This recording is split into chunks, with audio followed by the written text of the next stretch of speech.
And since we're talking about the Ravens, we're gonna bring Michael Schussler on the show. Now, Michael is here because he's our fantasy expert, but I thought we'd have a little debate today because each one of us has a different opinion about a subject that I find to be kind of an important subject. Awards are awards. They mean what they mean. Most of the time, they mean pretty much nothing. But we, I'll put that up there real quick. Block some of Michael's face. Michael, move your head a little bit. just messing with you. So one of the things we're talking about here is who's going to be the MVP of the NFL. Now, people start talking about this in game week 1, first game of the week. It's like so-and-so's an MVP contender. It means nothing. But as we get to week 12, 13, 14, 15, now we can really have a clear picture of what's going on. Now, there were a lot of guys that were in that conversation to start the year, and there were guys that were in the conversation as the year went on. But each one of us now has a favorite of who we think should be the NFL MVP. And Lance, I'm going to let you go first because you've already been on the show. So who do you think should be the MVP of the NFL as of right now? As of right now, and I think the rightful winner of the NFL MVP is King Henry, Derrick Henry of the Tennessee Titans. Interesting. So value is always intrinsic. Value is different from one person to another. But looking at what he has done with the Tennessee Titans this season, there's no doubt that he is the most valuable player of that team. He is the key to what makes their play-action game effective. That's why Tannehill can hit the likes of Jonnu Smith and the A.J. Brown downfield because they have such an imposing runner that combines power and speed in Derrick Henry. And let's not forget, the Titans have already scored 42 touchdowns in this season, one-third of which are from Derrick Henry. And he has 200 yards games already in the season with still 3 left and leading the league in terms of rushing yards by far. So without question, it should be Derrick Henry winning the MVP. And if he does, he will be the first non-quarterback MVP since Adrian Peterson in 2012. Wow. Well, listen, I said earlier in the show, and I'm sure I'll get some criticism for it. Somebody will send some hate mail, but I think that Derrick Henry is the best running back in football. You have to question when a team spends that kind of money on a running back. They gave him a nice contract before the year. You think to yourself, is that going to work out? And in the history so far, we've seen that it doesn't. When you see a big back like Henry that gets a lot of carries, takes a lot of punishment, you think, is he going to get hurt the first year? But, listen, that guy's an absolute stud. I love where you're coming from, and I do believe that he's got a chance, but I also believe that Mr. Schussler has a completely different idea. And, Michael, before you say anything, I already know who you're going to go with. Of course you do. Actually, I thought it would be Lamar Jackson, but since it's not Lamar Jackson, I know who you're going to go with. Go ahead.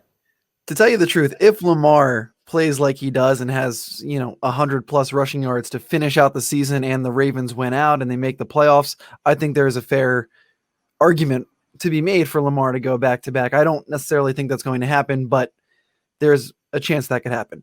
To Lance's point, Derrick Henry, while is he the best running back in the league? Maybe. You also have Dalvin Cook there. He is the most unstoppable running back in the league, and he's the most brute force, impossible object to move in the NFL. That's why he's so successful. But my MVP, I think the world's MVP, is Patrick Mahomes. Such a man crush on this guy. I mean, it's not even that. Like I said, it's the eye test. Okay. And I've talked about this many times on the show. He just does things that other people, other quarterbacks, other legends do not do, that they've never been able to do. He does incredible things that just everyone, all the commentators watching the game, all the fans, sitting there with your friends watching, you're just going, wow, how did he do that? Every game, there's at least 3 of those plays that he makes. Patrick Mahomes is also leading the league in yards.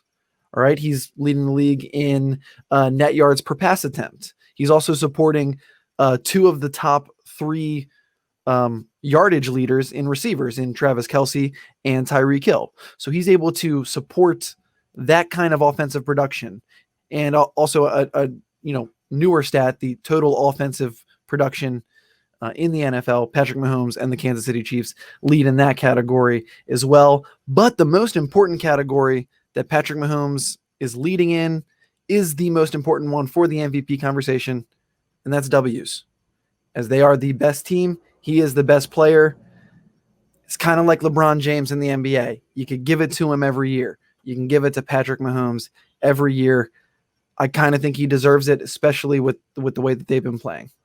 All right, I got to give you some credit there. I got to give you some credit because what you just did was absolutely, positively make a great argument for Patrick Mahomes. At the same time, give me all the reason in the world to show you why he's not the most valuable player. Are you ready? Mm-hmm. The most valuable player of the NFL this year will be Aaron Rodgers. And there's one reason. Now, there's one reason. Now, obviously, wins matter, and the Packers have a lot of wins. The Packers are going to be a 12-win team. They're going to win their division. They're going to be an elite team. They may be the number 1 seed in the NFC. So let's just say that they're a top 5 team.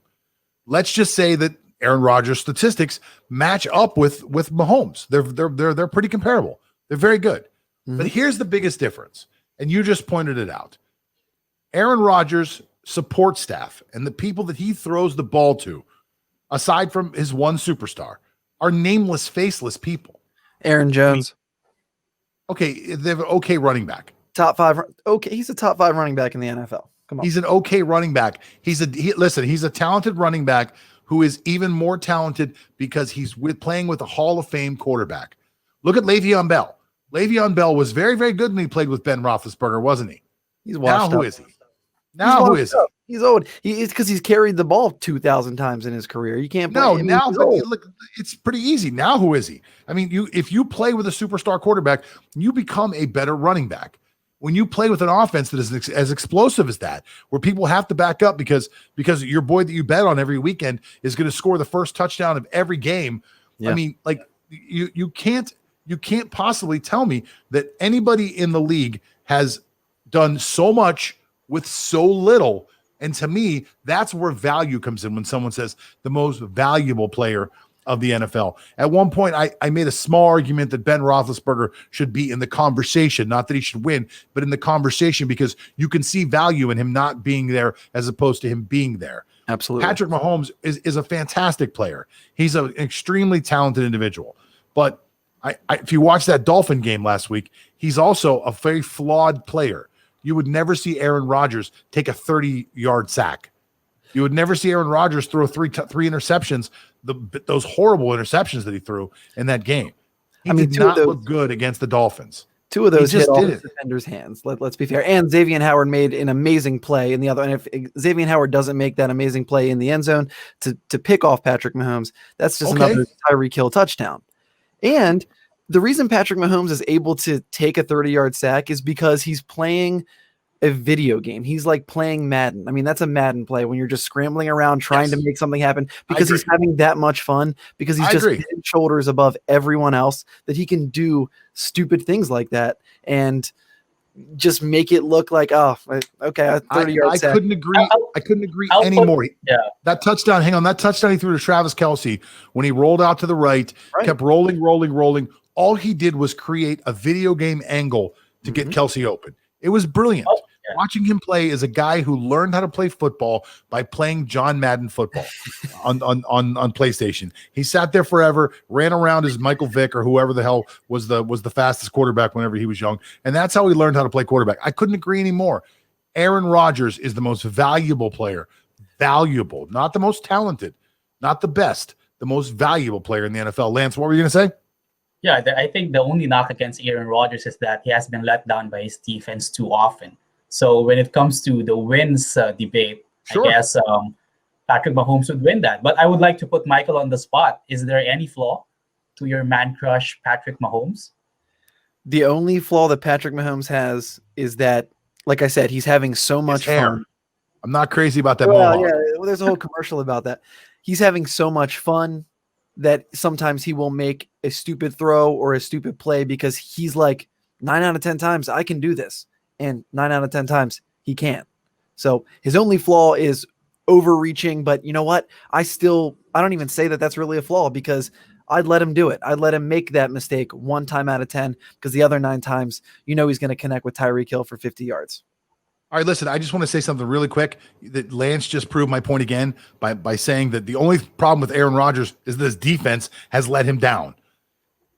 Aaron Rodgers is surrounded by not nearly as much talent as Patrick Mahomes.